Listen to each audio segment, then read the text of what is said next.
ଜୟ Jagannath. Hello friends, କେମିତି ଅଛନ୍ତି? ଭଲରେ ଥିବେ ନିଶ୍ଚୟ। ଆଜି କିଛି ରେସିପି ନାହିଁ। କୌଣସି ରେସିପି ଦେଖିବା ପୂର୍ବରୁ ଆଜି କିଛି କଥାବାର୍ତ୍ତା କରିବା। କଥାବାର୍ତ୍ତା କଣ ମ? ଏଇ ନିଜ ଘର କରଣା କଥାବାର୍ତ୍ତା। ଆପଣଙ୍କ ସାଙ୍ଗରେ କିଛିଟା ସେୟାର କରିବି। ଆଜି ଏଇ ଯୋଉ ପରିବା ସବୁ ଏବେ ଶୀତ ଦିନରେ ସମସ୍ତଙ୍କ ଘରେ ପରିବା ଆସୁଛି। ଆମ ଘରେ ମଧ୍ୟ ଆସୁଛି। ଗ୍ରୀନ୍ ପରିବା ସାଙ୍ଗେ ସାଙ୍ଗେ ମାଟି ତଳ ପରିବା। ଆଉ ପରିବା ଭିତରେ ସବୁଠୁ ମୁଖ୍ୟ ଜିନିଷ କଣ ଆସୁଛି? ସେ ହଉଛି ଆଳୁ ଆଉ ପିଆଜ।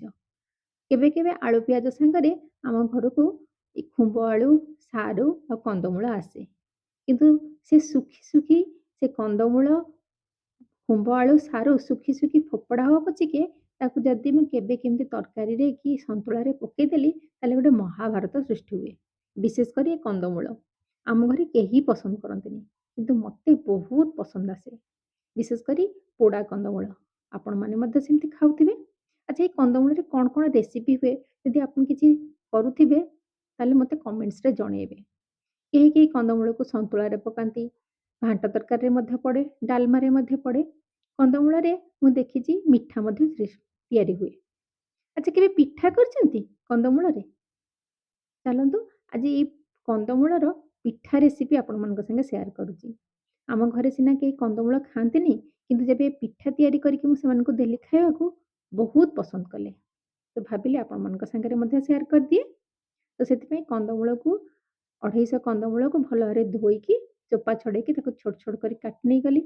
1 କପ୍ ମୁଗ ଡାଲି, ଏଇ ଯୋଉ ନର୍ମାଲ ମୁଗ ଡାଲି ମ, ଆମ ଘରେ ଯୋଉଟା ତିଆରି ହୁଏ ସବୁ ଆମେ ଡାଲି ଭାବରେ କରୁ, ସେଇ ଡାଲି। ତାକୁ ଭଲ ଭାବରେ ଭାଜିକି କନ୍ଦମୂଳ ଆଉ ଡାଲି ପ୍ରେସର କୁକରରେ ଦେଇଦେଲି। 1.5 କପ୍ ପାଣି ଆଉ 1 ଚାମଚ ଲୁଣ ଦେଇକି ତାକୁ ସିଝେଇ ନେଲି। 1.5 କପ୍ ପାଣି ଦେଲି ଯେମିତିକି କନ୍ଦମୂଳ ଆଉ ଡାଲି ଭଲରେ ସିଝିଯିବ, କିନ୍ତୁ ସେଥିରେ କିଛି ଏକ୍ସଟ୍ରା ପାଣି ରହିବନି। ସେ ସିଝିଗଲା ପରେ ତାକୁ ବାହାର କରି ଆଣିକି ଭଲ ଭାବରେ ପଟାଟୋ ମ୍ୟାଶ୍ କରିଦେଲି, ଯେ ଯଦି ବି ସେଥିରେ କିଛି ବଡ଼ ବଡ଼ ପାର୍ଟସ୍ ଥିବ ସେ ଭଲ ଭାବରେ ଚକଟି ହେଇକି ମିଶିଯିବ। ସେଥିରେ କିଛି ମସଲା ଦେଲି, ଯେମିତିକି 2 ଚାମଚ ଗୋଲମରିଚ ଗୁଣ୍ଡ, 1 ଚାମଚ ପାନମହୁରି ଆଉ ଖଣ୍ଡେ ବଡ଼ ଅଦା। ଗୋଲମରିଚକୁ ଦରଦରା ଗୁଣ୍ଡ କରିକି ନେଇଥିଲି। ଏବେ ତାକୁ ଭଲ ଭାବରେ ସବୁ ମିଶେଇ ଦେଲି। କଡ଼େଇ ନେଲି, କଡ଼େଇରେ 1 ଚାମଚ ଘିଅ ଆଉ 2 ଚାମଚ ଗୁଡ଼ ପକେଇଲି। 2 ଚାମଚ ଗୁଡ଼, 1 କପ୍ ଗୁଡ଼ ନେଇଛି, ତାକୁ ଗୁଣ୍ଡ କରିଦେଇକିନା ସେଥିରୁ 2 ଚାମଚ ଗୁଡ଼ ଏଥିରେ ଦେଲି।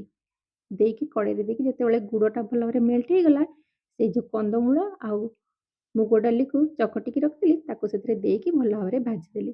ଭାଜିଲି ଏଇଥିପାଇଁ ଯେ ଯଦି ସେଥିରେ କିଛି ଟିକେ ପାଣି ଥିବ ତାହେଲେ ସେ ଶୁଖିଯିବ, ଆଉ ପୁରଟା ଭଲ ଭାବରେ ଭାଜି ହେଇକି ବାସ୍ନା ଆସିବ। କାରଣ ଅଦା ପଡ଼ିଛି, ଅଦାଟା ଯେତେବେଳେ ଘିଅରେ ଭାଜି ହୁଏ ତା ବାସ୍ନା ବହୁତ ବଢ଼ିଆ ହୁଏ।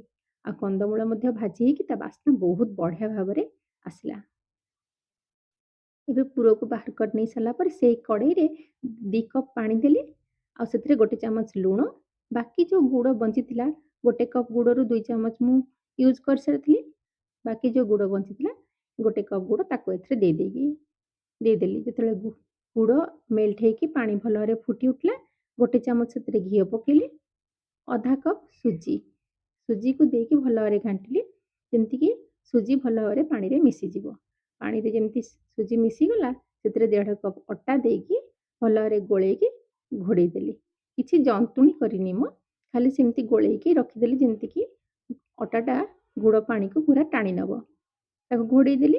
10 ମିନିଟ୍ ପର୍ଯ୍ୟନ୍ତ ଘୋଡ଼େଇକି ସେଇଥିରେ ହିଁ ଥଣ୍ଡା କରିବାକୁ ଛାଡ଼ିଦେଲି। ସେ ଥଣ୍ଡା ହେଇଗଲା।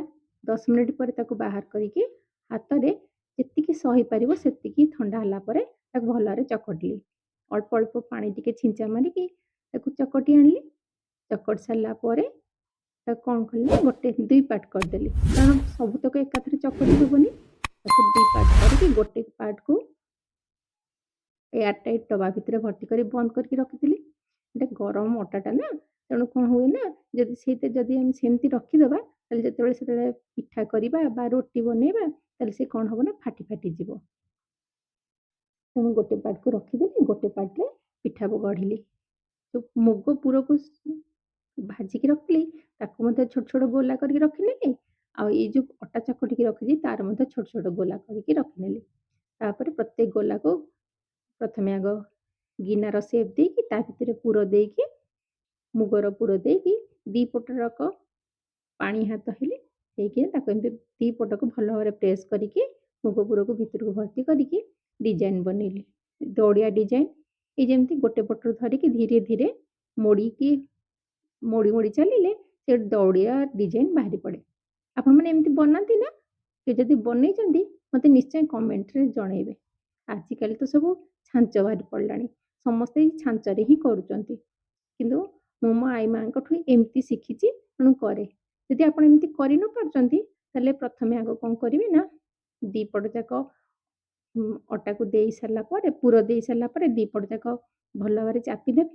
ଯେ ଘରେ ଯୋଉ କଣ୍ଟା ଚାମଚ ଯୋଉଥିରେ କି ଆମେ ମ୍ୟାଗି, ଚାଉମିନ ଖାଉ, ଫ୍ରକ୍ କହନ୍ତି, ସେଇଥିରେ ବି ଚାପିଦେବେ। ତା ସାମ୍ନାରେ ଡିଜାଇନ୍ ବନେଇଦେବେ। ବହୁତ ବଢ଼ିଆ ଡିଜାଇନ୍ ଆସେ। କେବେ କରିକି ଥରେ ଦେଖନ୍ତୁ ନା, ସେ ବହୁତ ବଢ଼ିଆ ଡିଜାଇନ୍ ଆସିବ। ଏଇଭଳିଆ କରିକି ଆଗ 8-10ଟା ପିଠା ଆଗ ଗଢ଼ିକି ସବୁ ରଖିନେଲି। ତାପରେ ତାକୁ ଛାଣିଲି। ଏଇ ଯୋଉ ପିଠାଟା ମୁଁ ଦେଖିଛି ଆଈମା କଣ କରନ୍ତି ନା, ଚାଉଳ ଚୂନାରେ ଜନ୍ତୁଣି କରିକି ତିଆରି କରନ୍ତି। ଚାଉଳ ଚୂନାରେ କରିସାରିଲା ପରେ ପିଠାକୁ ଗଢ଼ି ସାରିଲା ପରେ ତାକୁ ସିଝେଇବେ। ସିଝେଇ ସାରିଲା ପରେ ତାକୁ ଗୁଡ଼ର ପାଗ ଶିରା ନହେଲେ ଚିନିର ଶିରାରେ ବୁଡ଼େଇକି ରଖନ୍ତି।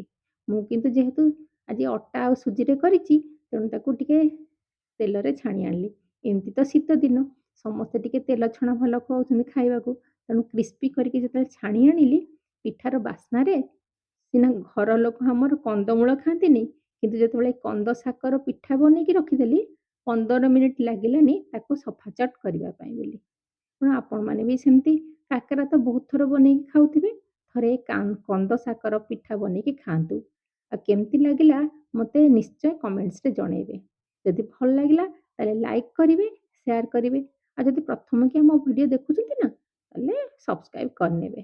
ଆଉ ଫେସବୁକ୍ ପେଜରେ ଦେଖୁଥିଲେ ଫଲୋ କରିନେବେ। ଗୋଟେ ବଢ଼ିଆ ପୁଣି ରେସିପି ନେଇକି